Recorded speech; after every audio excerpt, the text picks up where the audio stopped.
اعوذ باللہ من الشیطان الرجیم بسم اللہ الرحمن الرحیم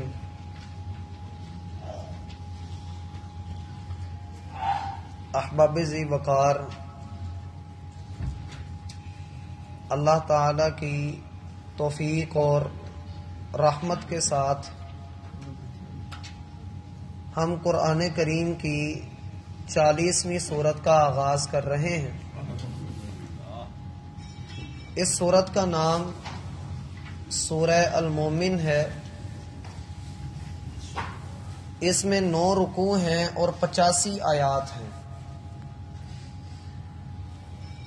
کسی بھی سورت کا نام ضروری نہیں ہوتا کہ اس کے متعلق ہی اس سورت کے اندر بات کی جائے۔ سورت کا نام فقط سورت کی پہچان کے لیے رکھا جاتا ہے۔ اکثر اوقات ایسا ہی ہوتا ہے کہ کوئی سورت ہمارے سامنے آتی ہے کسی نام کے ساتھ، مگر اس نام کا پوری سورت کے ساتھ کوئی لینا دینا نہیں ہوتا، صرف اور صرف پہچان کے طور پر وہ نام اس کا رکھ دیا جاتا ہے۔ مثال کے طور پر قرآن کریم کی سب سے پہلی سورت الفاتحہ ہے، جو قرآن کو کھولنے کے ساتھ ہمارے سامنے آ جاتی ہے۔ اس کو الفاتحہ اسی لیے ہی کہا جاتا ہے کہ یہ آغاز کرنے والی ہے، کھولنے والی ہے۔ سورہ البقرہ ہے، اس سورت میں زیادہ تر اللہ تعالی نے اپنے بندوں کو احکامات دیے ہیں۔ روزہ یوں کر کے رکھنا ہے، دیت کے مسائل یہ ہیں، جہاد کے مسائل یہ ہیں، سود سے کیسے بچنا ہے، یتیموں کے بارے میں کیا احکامات ہیں، طلاق کے مسائل کیا ہیں، بے شمار باتیں اللہ تعالی نے سورہ البقرہ میں ذکر کی ہیں۔ لیکن ان ساری باتوں کے باوجود چند آیات میں ایک گائے کا ذکر ہے، جس کی وجہ سے اس کو سورہ البقرہ کہا جاتا ہے۔ بالکل اسی طرح قرآن کریم کی باقی صورتیں بھی ہیں جن میں صرف سورت کا نام اس کی پہچان کے لیے رکھا جاتا ہے۔ یہ بالکل ایسے ہی ہے جیسے ہم سب مسلمان ہیں، انسان ہیں، اور ہم نے اپنی پہچان کے لیے اپنے اپنے نام رکھے ہوئے ہیں۔ کبھی ایسا بھی ہوتا ہے قرآن کریم کی صورتوں میں کہ سورت کا جو نام ہوتا ہے اس نام کے بارے میں مکمل وضاحت سورت کے اندر موجود ہوتی ہے۔ مثلا سورہ یوسف، اس سورت میں اللہ تعالی نے یوسف علیہ السلام کا واقعہ ذکر فرمایا ہے۔ سورہ ہود، اس سورت میں اللہ تعالی نے بے شمار انبیاء کے واقعات ذکر فرمائے ہیں۔ سیدنا نوح ہیں، سیدنا ہود ہیں، صالح ہیں، ابراہیم ہیں، لوط ہیں، شعیب ہیں، موسیٰ ہیں، ہارون ہیں۔ اللہ تعالیٰ نے ان کے نام اور ان کے واقعات کو ذکر فرمایا ہے۔ اسی طرح سے سورہ یونس ہے۔ سورہ یونس پوری کی پوری توحید کے اوپر ہے، اور اس کے بالکل آخر پر آ کر اللہ تعالیٰ یونس علیہ السلام کا واقعہ چند آیات کے اندر ذکر کر دیتے ہیں۔ یہ ساری باتیں بتانے کا مقصد یہ ہے کہ سورتوں کے نام فقط ان کی پہچان کے لیے رکھے جاتے ہیں۔ ضروری نہیں ہوتا کہ جو نام رکھا گیا ہے اس کے مطابق آگے سورت میں بحث بھی کی جا رہی ہو۔ پھر یہ سورت ان 7 سورتوں میں پہلی سورت ہے جو قرآن کریم کی وہ صورتیں ہیں جن کا آغاز حامیم کے ساتھ ہوتا ہے۔ حامیم کے ساتھ شروع ہونے والی جو 7 صورتیں ہیں ان میں سے پہلی صورت یہ سورہ المومن ہے۔ سورہ المومن سے لے کر 26ویں پارے کی پہلی صورت تک جتنی صورتیں اب آئیں گی وہ ساری کی ساری حامیم سے شروع ہوں گی، سوائے ایک صورت کے، اس میں حامیم بھی ہے اور عین سین قاف بھی ہے۔ وہ 25ویں پارے کی پہلی صورت سورۃ الشورى ہے۔ سورہ المومن، اس کے دو نام اہل علم نے ذکر کیے ہیں۔ پاکستان میں چھپنے والا جو قرآن ہمارے سامنے آتا ہے، اس میں اس کا نام سورہ المومن ہی لکھا ہوتا ہے، اور جو قرآن سعودیہ سے چھپ کر آتا ہے اس میں اس سورت کا نام سورہ غافر لکھا ہوتا ہے۔ آپ اس کی تیسری آیت کے پہلے لفظ کو دیکھیں تو وہاں پر غافر لکھا ہوا ہے، غافر الذنب وقابل التوب۔ یہ دو نام ہیں جو اہل علم نے اس کی پہچان کے لیے رکھے ہیں۔ اس کو سورہ المومن کیوں کہا جاتا ہے؟ اس لیے کہ اس سورت کے اندر ایک بندہ مومن کا واقعہ ہے، اور وہ بندہ مومن وہ تھا جو فرعون کا وزیر تھا، اور فرعون مشاورت کر رہا تھا کہ موسیٰ علیہ السلام کو قتل کر دیا جائے۔ تو اس بندہ مومن نے، جس نے اپنا ایمان چھپایا ہوا تھا، فرعون کا وزیر تھا، اس نے کہا وقال رجل مؤمن، ایک مومن آدمی نے کہا، من آل فرعون، جو آل فرعون میں سے تھا، یکتم ایمانہ، اس نے اپنا ایمان چھپایا ہوا تھا۔ اس نے فرعون کو مخاطب کر کے کہا اتقتلون رجلا ان یقول ربی اللہ، کیا تم ایسے آدمی کو قتل کرنا چاہتے ہو جو اللہ کو اپنا رب مانتا ہے؟ یہ والی آیت ہے جس میں لفظ مومن آیا ہے، اس وجہ سے اس کو سورہ المومن کہہ دیا جاتا ہے۔ سورہ غافر، اس کا دوسرا نام غافر بھی ہے۔ اس کو غافر کیوں کہا جاتا ہے؟ اس لیے کہ اس سورت کی آیت نمبر 3 میں لفظ غافر آیا ہے۔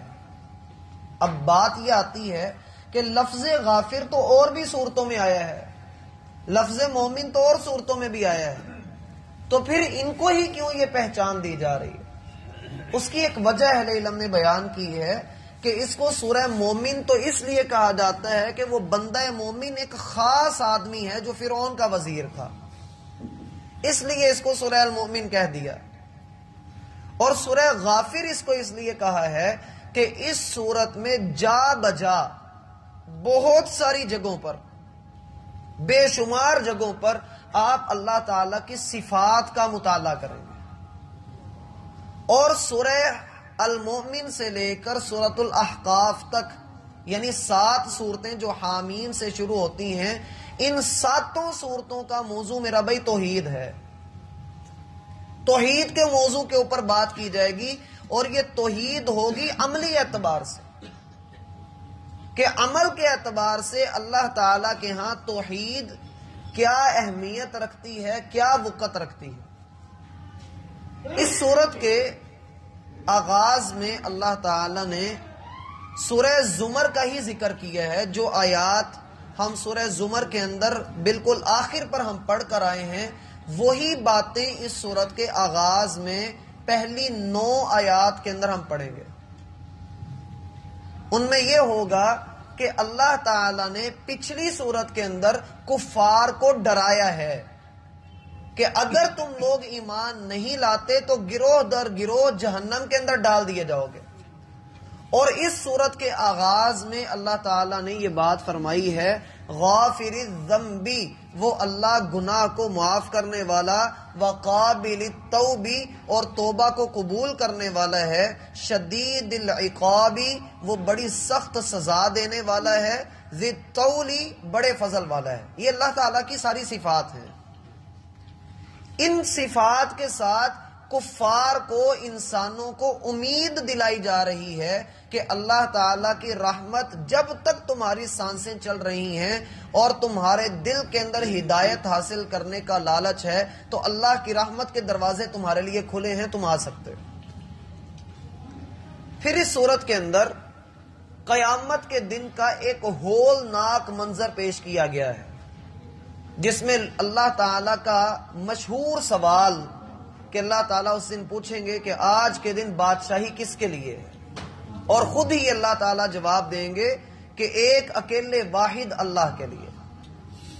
پھر سورت کا موضوع اچانک سے بن جائے گا موسیٰ علیہ السلام کے واقعات کی طرف، اور یہ کافی دیر تک ہم پڑھتے رہیں گے، حتیٰ کہ فرعون کا غرق ہونا اور جہنم کے اندر اس کے ساتھ کیا ہوگا، اللہ تعالیٰ یہ بات اس سورت کے اس پارے کے نصف تک یہ باتیں بتائیں گے۔ پھر نصف کے بعد اللہ تعالیٰ اپنے رسولوں کے بارے میں یہ بات بتلائیں گے کہ رسول کون سی دعوت لے کر آئے اور کس انداز میں انہوں نے بندوں کو اللہ کی توحید کی طرف بلایا، اور آخر پر یہ بتلایا جائے گا کہ جو لوگ ایمان نہیں لاتے، عذاب کو دیکھ کر اگر وہ ایمان لے آتے ہیں، جیسے فرعون عذاب کو دیکھ کر ایمان لے آیا تھا، فَلَمْ يَكُ يَنْفَعُهُمْ إِيمَانُهُمْ، تو پھر ان کا ایمان انہیں کچھ فائدہ نہیں دے سکے۔ اور اسی پر اس سورت کو مکمل کر دیا جائے گا۔ اس سورت کے آغاز میں اس کی سورہ زمر کے ساتھ بڑی گہری مناسبت ہے۔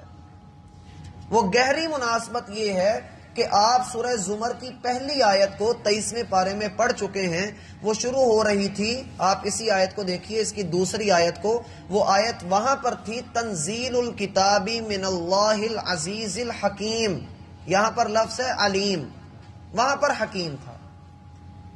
بس اتنا سا فرق ہے، ان دونوں میں کیا حکمت ہے جب یہ آیت پڑھیں گے تب انشاءاللہ ہم اس کو دیکھیں گے۔ پھر ایک فرق یہ بھی ہے کہ اس کے شروع میں حامیم نہیں تھا، اس کے شروع میں حامیم ہے۔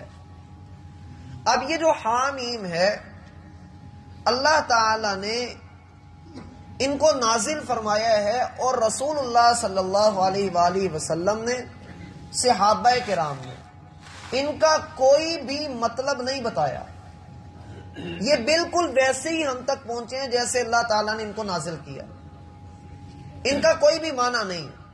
کوئی ان کے بارے میں کوئی بھی بات کرے وہ سوائے اپنے نظریے کے اور کچھ نہیں بتا رہا، وہ اس کا اپنا نظریہ ہے، اس کے بارے میں قرآن و سنت سے کچھ بھی حاصل نہیں ہو رہا، سوائے اتنی بات کے جو اہل علم نے کہی کہ واللہ اعلم بمرادہ، اللہ اس کے معنی کو بہتر جانتا ہے۔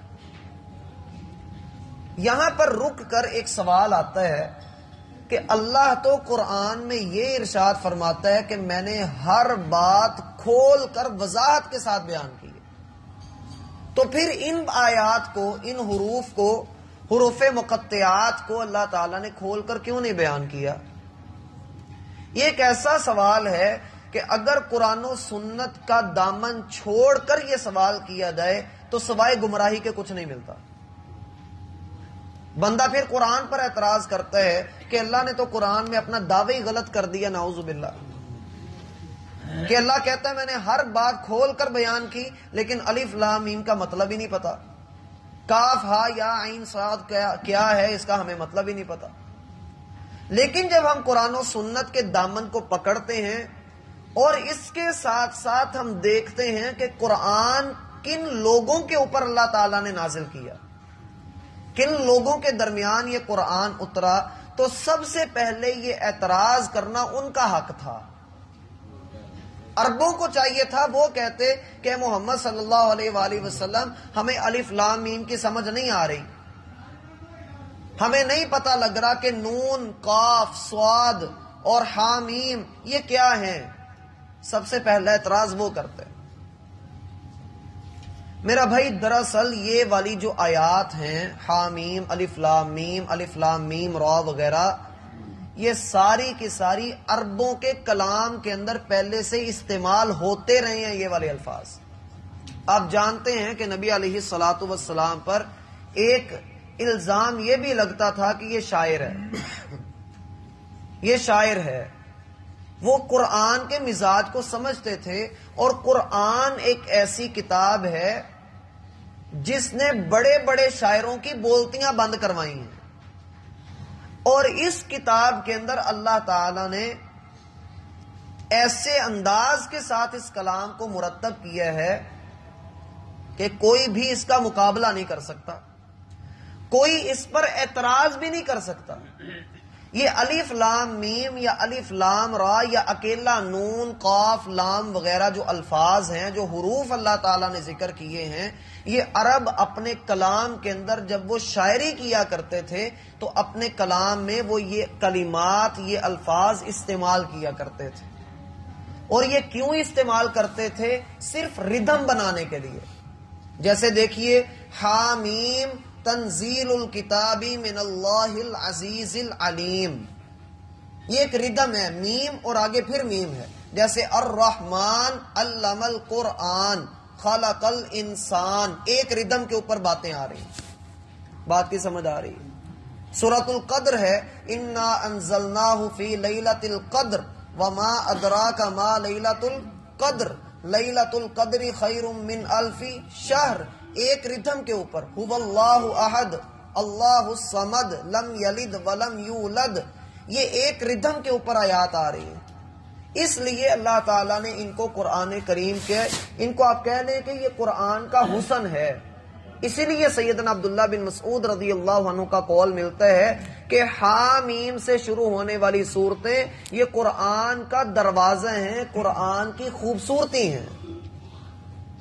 اور آخری بات جو بعض لوگوں نے اختیار کی ہوئی ہے کہ وہ لوہے قرآنی کا عنوان دے کر حامیم کو، الف لام میم کو ایک پرچے کے اوپر پرنٹ کر کے اپنی دکان پر گھر کے اوپر لٹکاتے ہیں اور اس کے نیچے لکھتے ہیں کہ جو کوئی بھی اس کو دن کے وقت دیکھے گا اس کا گھر، اس کی دکان، اس کا رزق جو ہے وہ برکت سے بھر جائے گا، وہ تنگیوں سے محفوظ ہو جائے گا. تو ایسا کچھ بھی میرا بھائی اللہ کے رسول صلی اللہ علیہ وآلہ وسلم سے ثابت نہیں ہے. یہ الفاظ قرآن کا حصہ ضرور ہیں، ایسا حصہ ہیں کہ ترمذی کی روایت میں نبی علیہ الصلوۃ والسلام فرماتے ہیں من قرأ حرفا من کتاب اللہ، جو بندہ اللہ کی کتاب میں سے ایک حرف کی تلاوت کرتا ہے اللہ اس کو 10 نیکیاں عطا کرتا ہے. لا اقول الف لام میم حرف، اللہ کے رسول فرماتے ہیں میں نہیں کہتا کہ الف لام میم ایک حرف ہے، ولیکن الف حرف ولام حرف ومیم حرف، الف الگ ہے، لام الگ ہے اور میم الگ ہے. ان تینوں حرفوں کے پڑھنے پر اللہ تعالیٰ بندے کو 30 نیکیاں عطا کرتا ہے. تو یہ قرآن کے حروف ہیں اور اللہ تعالیٰ نے ان کو اپنے کتاب کے اندر ذکر فرمایا ہے اور ہمیں ان کو اسی طرح سے قبول کرنا چاہیے. اور اصل جو قرآن ہے جو اللہ تعالیٰ نے ہماری ہدایت کے لیے نازل کیا ہے اس پر غور کرنا چاہیے. اللہ ہمیں سمجھنے کی توفیق عطا فرمائے. اعوذ باللہ من الشیطان الرجیم.